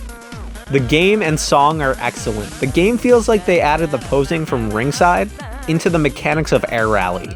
The song is etched into my mind because of the humming and singing of the gibberish that, again, kind of reminds me of Air Rally. The actual Sumo Bros have really fun poses, and the dog in the back is pretty cute. It's an excellent new game. The Lush remix has a bit of strange situation, as the Japanese version has vocals, and the English has trumpets? It would usually be a top tier remix, especially if it was dubbed over as well as Fever, with the vocals in that game being fantastic. But one of my main gripes with Megamix is that it isn't localized with as much care as Fever. That's at least how it seems. Now for the song. Dog Ninja Into the Skill Star is so good. Honestly, all of the games are used super well, and the weird shaking in Spaceball is a lot of fun. The reskins are a step up from the past, especially Sumo Bros seeming Greek-inspired, but the fact that we don't have English vocals hurts so much. I'd say if you're gonna play this one, do the Japanese version. Karate Man Returns is from the GBA, that's where it's returning from. I'm not a fan, the song makes me really uncomfortable, and this one's also really slow, and they didn't need to have an easier version. This could have started the whole game. But yeah, the song is weird, and it's not really good, it just freaks me out. I need to give Catchy Tune 2 credit, because the song makes catching fruit extremely hype.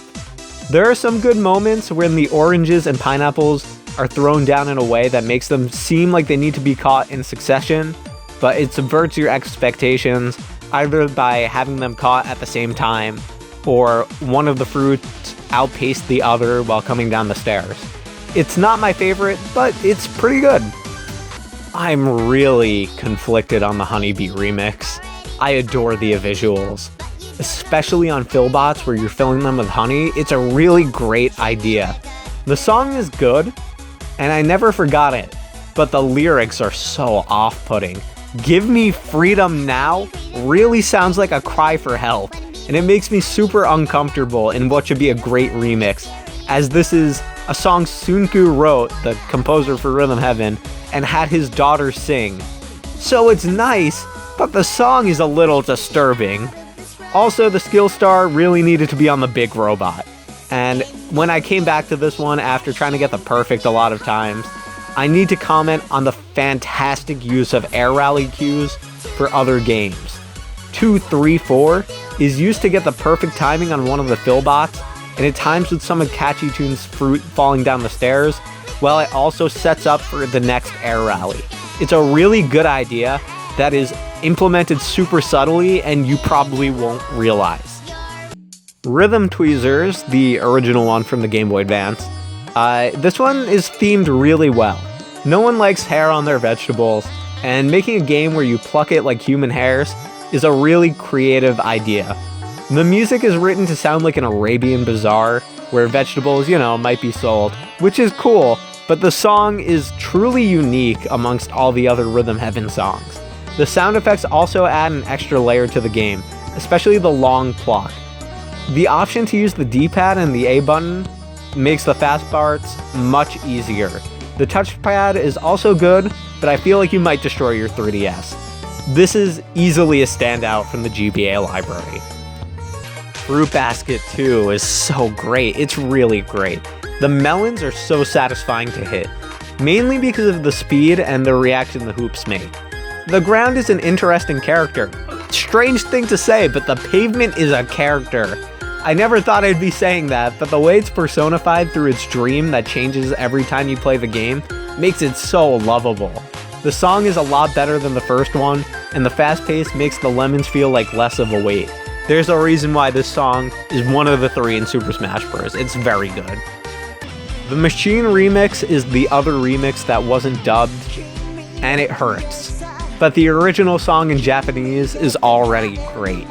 All of the reskins are great, the light bulbs replacing the onions were awesome, especially when they light up when you pull on their wires, and the assembly line of Glee Club is a really clever idea. Speaking of Glee Club, the whole segment where you see the members coming in one by one, leading up to the skill star, is perfect. This might actually be the perfect remix. It has a good amount of difficulty, thanks to rhythm tweezers, has a great song, and it uses all of its games really well. The Clappy Trio. I feel like this might be an unpopular opinion, but I really do love the Clappy Trio. These weird lions with afros and white suits that clap in order, it's a really bizarre idea, and it's so weird to look at when you think about it. The song is good, it progresses like a song, and could probably stand on its own without the clapping, but the clapping improves it for sure. This one was on the GBA originally, and I think it's another one of the GBA standouts. Second Contact feels like a sequel more in line with the older games, so I'm gonna try to keep this short. The role reversal is a really interesting twist that gives the game a new spin in the sequel. I think using a farmer goes well with the idea of aliens abducting cows and making crop circles in fields. Although I would have preferred something a bit more interesting. You could probably tell by this point I don't love all the farm remixes. Nonetheless, the farmer's failed love life is pretty funny, and the Spaceball alien makes a cameo, I'm pretty sure, in the contact center. The Citrus remix has the odd problem of starting too strong, because that's usually not a bad thing. There's usually a build-up to one really powerful part in the song, but it feels like this one is building up to the pause during first contact when they just look at each other, and I'm not used to that. I don't know if that's good or bad, but it's different. Pairing up the Clappy Trio and Micro Row did show an interesting similarity between the 3 claps and the combo row, and Shoot 'em Up is not used well. Who would have guessed? The orange theme is used pretty well though, and I don't know why I like Micro Row and the glass of orange juice as much as I do, but it's another detail that adds continuity to one of these remixes. Rat Race's first half is a bit too repetitive for my liking, and it makes me feel like I'm starting 5 Mario Kart races in a row. When the sign is gone, the song gets a little better, but I don't know if any of it's actually fun. Animal Acrobat is a mixed bag. I'm disappointed by the song because the first 10 to 15 seconds are really good and promising, but the rest of it falls off, and I can't help but notice that. It's too bad because the actual game is a lot of fun, and the concept is unique and interesting. Although it seems a bit abusive, but the elephants look happy, so it's okay! Man, donuts are so good, don't you agree? It makes the fact that this remix isn't good even sadder. I don't really love any of the games in this one, and I think Fan Club isn't used well once. Rat Race has one good part, but honestly the song isn't memorable, and I think the only good use of the donut theme was in Working Dough. I wish this one was better, but I guess they had to fall off at some point. Sneaky Spirits is probably the best of the big rock finish type games. It has at least a consistent music tone, and while I don't love how slow it gets, it at least makes sense with the rainy atmosphere. The ghosts are cute, and it's interesting to see all the ways they get shot. Not a sentence I thought I'd ever say. Lumberjack 2, especially in Megamix, is a rare case where I think the first one is better. This one's very good, and the rate at which you chop things is much higher, so it's better paced than the first one. But the first half of the song is too much. It feels like Figure Fighter, which is a really different tone than the first one's song. It doesn't match what's happening on screen, and it feels very generic at first. It gets better when the guitar comes in, but it's a weak start. The fridge at the end with a penguin in it is a fun detail though, I can't ignore that. The Barbershop remix is another one. I'm not sure why they changed Sneaky Spirits to counting to 7 instead of 8, but when it isn't telegraphed at all beforehand, it feels very cheap. I wish all the characters had wacky hairstyles, but the barbershop look is fine for the most part. The skill star placement really says it all though. It is put at a random rhythm rally part and it doesn't feel good, the song's just not interesting. Hopefully the electric BGM uninspired songs are coming to a close. Seriously missed opportunity to not have a barbershop quartet inspired song. This one is fantastic. Seriously though, the song is great and the characters have a ton of personality. The big smiles on the monkey and the creepy giraffe really sell it. I don't have a ton to say other than it's good. Tangotronic 3000 is lots of fun. I'm glad I messed up to see the head eject by the spring. It's really funny. This is the kind of twist splashdown needed. Something super ridiculous to make a dance competition interesting in a rhythm game. I'm not sure how the woman spins her head. The setting is nice to look at, but I'm disappointed when I go in 3D, and the 2D sprites don't work as well on the 3D plane as I had hoped. But let's be real, no one uses the 3D, so this is a nitpick. The Tango song is a nice change of pace, and by the end it becomes a really grand, sweeping ballroom melody. I think the song being broken again into 3 parts works very well. The Songbird remix has excellent reskins. They're a slam dunk. Ringside and Tangotronic with humanoid bird things are something that works surprisingly well. Tap Trial in the Cage is interesting, and while I don't care much for Frog Hop, it at least looks different. The song suffers from the same electric music syndrome as the last 2 remixes, but the song at least tries to be interesting with the opening. It kind of pays homage to the Endless remix from Rhythm Heaven Fever. I forgot the song to Barbershop within 10 minutes of playing it, and months later when I'm recording the audio, I still remember Songbird remix. All the games are used to their fullest extent, but the song really makes this one suffer. Ninja Bodyguard is so slow. I already don't like Simon games, but the wait is so long. The opening cutscene's cool though, it's not something you see every day. I wouldn't play this one on the usual day, but considering I'm not going to play it a lot, that opening cutscene isn't as intrusive. I'm going to start in a weird place with Pajama Party. The 3D is used very well and reminds me of a Paper Mario diorama. And with the amount of monkeys in perspective, I think the 3D is warranted. The song is similar to Love Lab, and while the song is great, I do like Love Lab more. The game has some of the best visuals though. The characters are extremely expressive, and the monkeys have different jump poses based on row, and I couldn't help but notice that the girl was slightly embarrassed when I continuously messed up the throw in this tutorial. The switch to the castle with the sunfish silhouettes in the background, and the monkeys dressed as princes, is also really charming. Okay, that's it. I like this one. Marching orders is nothing too special. I think there are a few too many buttons. Maybe instead of hitting B to stop, just stop hitting the buttons, right? The song has a whimsical quality that I have been missing a bit, especially with all the electric music. It's very upbeat and energetic, but I think the buttons hold this one back. There are too many. There's at least 4 inputs. Blue Bear is what I would consider the most artful game in the series. It feels like you get a complete story, which is surprising considering the random nature of the series and the short length. The biting feels like it needs the music, which is a big strength as the game forces you to listen to the music, making the swelling towards the climax all the more impactful. The visual style complements the game well, and I wouldn't like it if every game looked like it, but the pastel crayon look is a nice shake-up. This one's super high quality, and if you haven't seen it, you should give it a watch. I haven't talked about it too specifically, because if you haven't seen it, I really don't want to spoil it. Space Dance is lots of fun. I think the English dub doesn't do the original Japanese justice. The original lines are just legendary, but the English is alright. This version reminds me a bit of BMO from Adventure Time. On the simpler side, it's cute seeing Space Uncle get into the dance. You know, I've complained about multiple inputs up to this point, but I think Space Dance is slow enough where it doesn't hold it back. Kitties! Feels like a progression of the Clappy Trio, especially with the dynamic views of the lineup. The spin adds a good amount of variety, and it didn't feel stale even after the part with 4 consecutive spins before the skill star. The song's a lot of fun, and the actions feel like they're a part of the song, rather than gameplay that goes with the song. And of course, I gotta mention the visuals. The colored pencil style works very well with this one.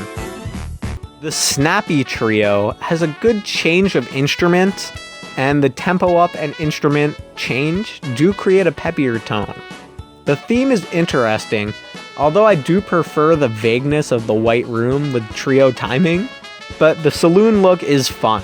The pace of this one's quick, and the skill star is super satisfying to get, even though it's a bit surprising the first time around. Considering I didn't like Animal Acrobat too much, Jungle Gymnast is surprisingly good, being a sequel game. The combination of the flute with the dubsteppy music was something the series hasn't tried before, and it makes the middle of the song a lot of fun. They put the skill star way too early, especially because it could have been when the beat dropped, but it's whatever, it's a skill star. The very end loses some of the momentum, but otherwise this one is enjoyable. The left-hand remix is going to lead me into a criticism with all the final remixes in this game as a whole, because they are split up and not together in one final remix. The idea of a final challenge was cooler before, because you had to be familiar with everything, so I gave the songs a pass for being compilations. But I wonder if the left and right hand remixes could have been at least a little more challenging. This one in particular didn't feel hard at all. The transitions are a bit underwhelming too. I love it when the final remixes have games that transition into one another. At least it had a cute story, and the ending is satisfying. Tap Trial 2 is on the Super Smash Bros. Miiverse stage.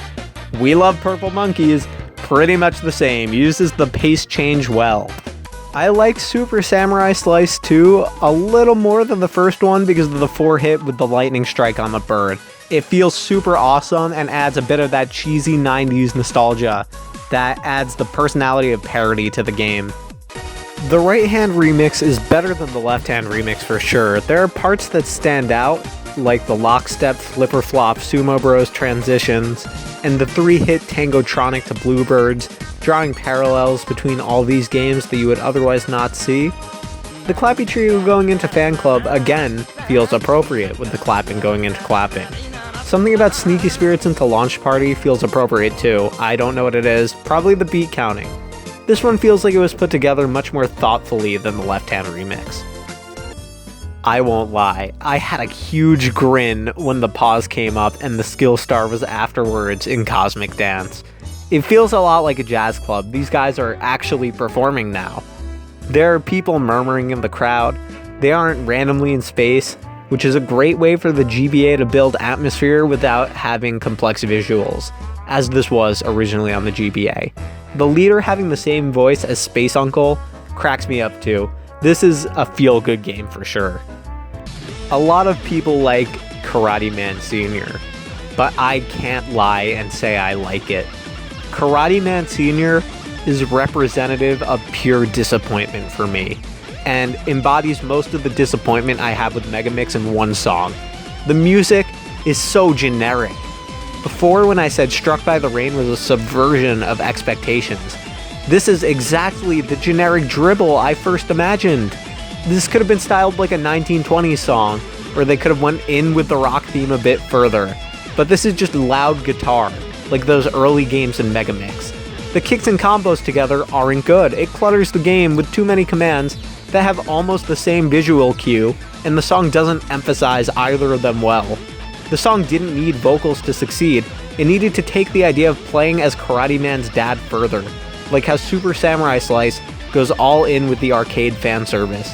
You'd think this one would give longtime fans a bit more than combining the old games into a big mess. Frog Hop Twice? Really? You might not believe it, but I like the final remix a lot because it takes big risks. Maybe you will believe it because I've said multiple times I like taking big risks, but it isn't just a montage. It takes the menu music and uses that song that you hear every time you open up the game to challenge you. Every time you open up every game, it's a medley of them. It's a great game selection. The monkey getting ready in the beginning for Animal Acrobat is a nice touch and adds continuity. Lumberjack really brings the intensity for the final remix, especially at the end. It's really impressive. Shout out to the drum tutorial, coin toss, sick beats, and claptrap for all appearing too. I won't rank them, but considering they are a part of the main story, it feels fitting for them to show up. The working dough part feels like the last remix material. It's really fast and really hard. There's probably more I'm forgetting, but this is deserving of being called the final remix. Despite just doing the final remix, we have 3 oddities that are from the GBA, but you need to buy them from the store. The first of which is Bouncy Road, and I never played them up to this point, so the first time I played these was for this video. I love Bouncy Road. I didn't expect it, but the music is really dynamic. The slow part in the middle meshes well with the rest of the quick and upbeat song, and the 3 in the row that are fast, I missed the first time, but it's a really cool challenge that I had to come back to get when I got the perfect. The sound design is good too. If you miss, there's a splash noise, implying there's water underneath this level. The weird perspective also makes the game interesting to look at. This one might have the best song out of all the GBA songs. Not to brag, but I barely got an 80 on my first run. Nightwalk GBA I need to come back to for the skill star. I think I did, but so far it feels very repetitive, and I would agree with that even now. The middle section caught me off guard, but not knowing the context of the original might affect my opinion. It's not very impressive and is pretty repetitive. I like Nightwalk and Fever much more. I got a 24 on the first time I tried Quiz Show, which, considering I've gotten superbs on the first try of pretty much every game in Megamix, was very surprising. I didn't want to not like this game because I know a lot of people hate on it a lot, and I didn't want that to color my opinion, and trust me, it didn't. This game is just terrible. I know I've ragged on games for having repetitive music, but this literally has none. It isn't worth it. I'm abandoning ship. This is the worst in the series. I'll let the 27 high score scar me. Simon Says with no noise, you might as well just play this game with a friend in real life and have background noise. I came back later and got the superb, and you don't even need to hit anything for the perfect. It's glitched, which is very fitting, but it starts on round 4. It's so weird. It's bad. It's not good. Now that we have all these games fresh in our minds, it's time to rank them. It would obviously take a really long time to look at every game individually and compare each one to every other game, so when I made this list, I created different categories of enjoyment that I'm going to put on screen right now. The names speak for themselves. The data spread did come out pretty close to a bell curve, which I thought was pretty interesting because I didn't try to limit how much would go into each tier. I honestly just put the games where I thought they belong, and the graph looks like this. I put the games into tiers pretty much immediately after I finished the replay, so the tiers are more so based on gameplay. After breaking the games into tiers, I treated each tier like an individual list, and I waited more than a month to rank them within these tiers numerically to let my natural preferences decide the very close decisions. And there were a lot of close decisions. And yes, that means this is not all objective. There are 161 factorial outcomes for how you could arrange this list, and that is 7.6 times 10 to the 286th power. That is more than 250 zeros than 1 billion. And I mean zeros after the commas. Please don't dox me if you think what I put in 87th place should be in 86th place. I know this doesn't need to be said, but I really just wanted to include some math. It's fun. Without further ado, here are all the games ranked numerically. So the plan right now is to just read these all off in one take. I think it would be kind of funny, and it'll, make me want to go a little quicker because this video is already pretty long, and I don't want to be out of breath by the end of this. So I'll put where the tiers split up in the video, and right now, Let's just get started. Number 161, Quiz Show. Number 160, Sneaky Spirits 0. Number 159, Clappy Trio 0. Number 158, Shoot 'em Up 0. Number 157, Shoot 'em Up 2. Number 156, Shoot 'em Up. Number 155, Remix 7 DS. Number 154, Working Dough. Number 153, Air Rally 0. Number 152, Built to Scale 2 from Fever. Number 151, Built to Scale from Fever. Number 150, Karate Man 0 Megamix. Number 149, Big Rock Finish. Number 148, Remix 5 DS. Number 147, Flipper Flop 0. Number 146, Frog Hop. Number 145, Ninja Bodyguard. Number 144, Working Dough 2. Number 143, Karate Man Sr. Number 142, Fruit Basket. Number 141, Philbot 0. Number 140, Glee Club 0. Number 139, Love Rap 2. Number 138, Sneaky Spirits. Number 137, Catch of the Day. Number 136, Exhibition Match. Number 135, Love Rap. Number 134, Rat Race. Number 133, Drummer Duel. Number 132, Nightwalk Game Boy Advance. Number 131, Figure Fighter 0. Number 130, Karate Man Returns from the GBA. Number 129, Donk Donk. Number 128, The Donut Remix. Number 127, Rhythm Rally 0. Number 126, Remix 6, Rhythm Heaven Fever. Number 125, The Barbershop Remix. Number 124, Micro Row 0. Number 123, Remix 2 Fever. Number 122, Remix 3 Fever DS, not Fever. Number 121, Remix 5 Fever. Number 120, Left Hand Remix. Number 119, Tambourine. Number 118, Catchy Tune. Number 117, Splashdown. Number 116, The Dazzles 2. Number 115, Built to Scale DS. Number 114, Built to Scale 2 DS. Number 113, The Dazzles. Number 112, Shrimp Shuffle. Number 111, Marching Orders. Number 110, Rhythm Tweezers. I believe this is 0, yes, Rhythm Tweezers 0. Number 109, Remix 2 DS. Number 108, Frog Hop 2. Number 107, Double Date 2. Number 106, Animal Acrobat. Number 105, Fan Club. Number 104, Splashdown 2. Number 103, Remix 1 DS. Number 102, Hacking Pest 2. Number 101, Philbots. Number 100, Philbots 2. Number 99, Fan Club 2. Number 98, Remix 4 DS. Number 97, Bunny Hop.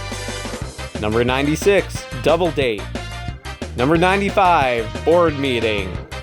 Number 94, Flipper Flop.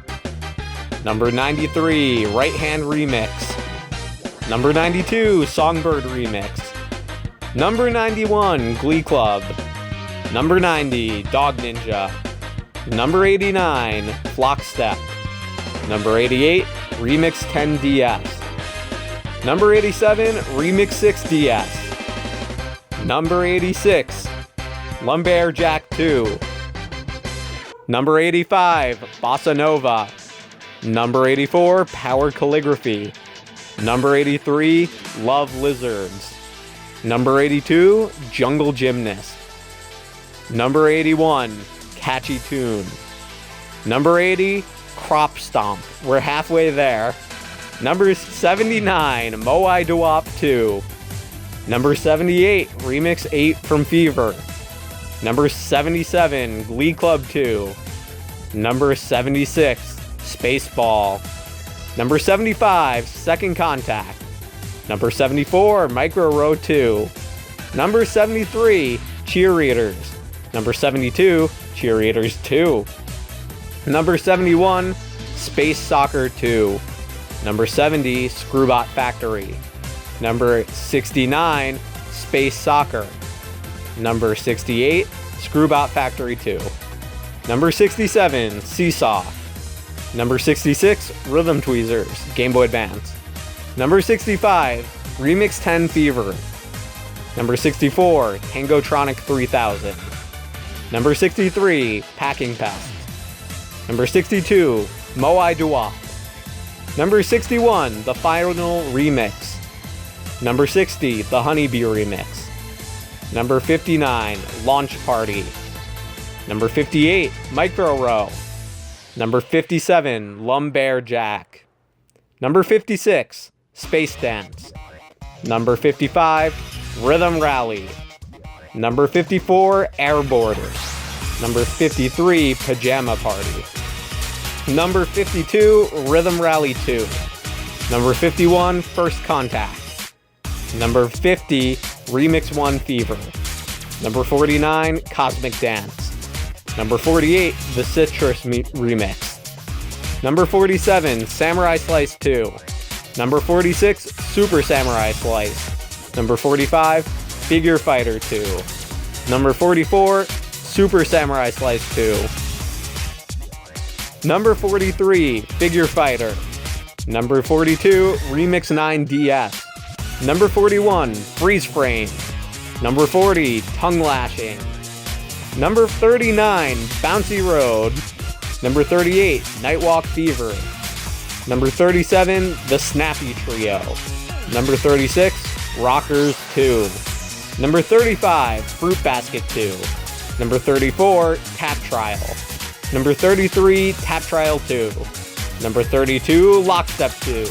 Number 31, The Clappy Trio. Number 30, Lockstep. Number 29, Forklifter. Number 28, Remix 7 Fever. Number 27, Remix 4 Fever. Number 26, Rocker. Number 25, Munchie Monk. Number 24, Munchie Monk 2. Number 23, Tap Troop. Number 22, Samurai Slice. Number 21, Karate Man Combos. Number 20, Karate Man Kicks. Number 19, Kitties. Number 18, Blue Bear. Number 17, Karate Man Kicks 2. Number 16, The Lush Remix. Number 15, Love Lab. Number 14, DJ School. Number 13, Karate Man Combos 2. Number 12, Bluebirds 2. Number 11, Ringside. Number 10, Bluebirds. Number 9, Remix 8 DS. Number 8, Hole-in-One. Number 7, Remix 3 Fever. Number 6, Remix 9 Fever. Number 5, Top 5, The Machine Remix. Number 4, The Sumo Brothers. Number 3, Hole-in-One 2. Number 2, Monkey Watch. And your number 1 best rhythm heaven game, the best, is Air Rally.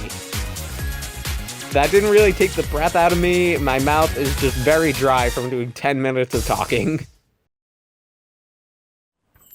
So, what do you think? A lot of time went into that list, and I'm really happy with how all the illustrations came out. So even if you skip to the end, thank you so much for watching it. I've been working on this video in general for about 6 months, hopefully, if I put this out around February of 2021, because I started in July of 2020.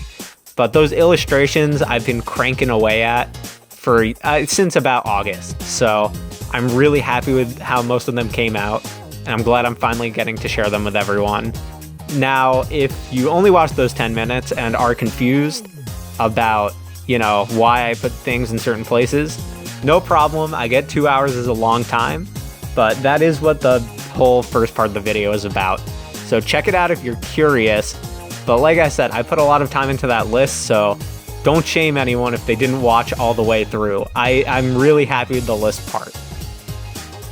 Now, you might think that's it for the video, but we actually have some other matters to talk about before I'm completely done. So first of all, you might have heard the kazoo in the beginning of the video.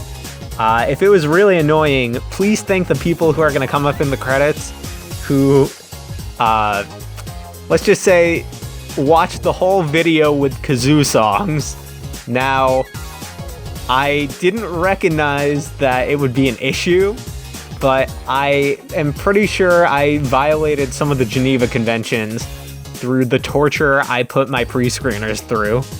If for some reason you would like to see 2 hours of Rhythm Heaven kazoo covers, I am going to upload a video with all the covers that have been edited slightly by another guy you're going to see in the credits, Lucas, great guy. Worked for hours trying to make them a little more bearable, but 2 hours of kazoos is hard to get through, and it didn't work well with the review format of the video. So we're moving them all to a new video.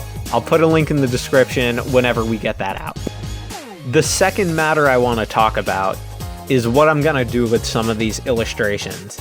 I think a lot of them came out very well to the point where I don't just want them in the video, and secretly, the reason why I started making some of those illustrations was because one day, I was looking on Redbubble for some Rhythm Heaven stickers for like a notebook or something, and there were not a lot. So I think I'm going to set up a shop on some website where I sell the designs I'm very confident in. And, if you like it a lot, you're more than welcome to get it. There's not a lot of Rhythm Heaven merchandise out there.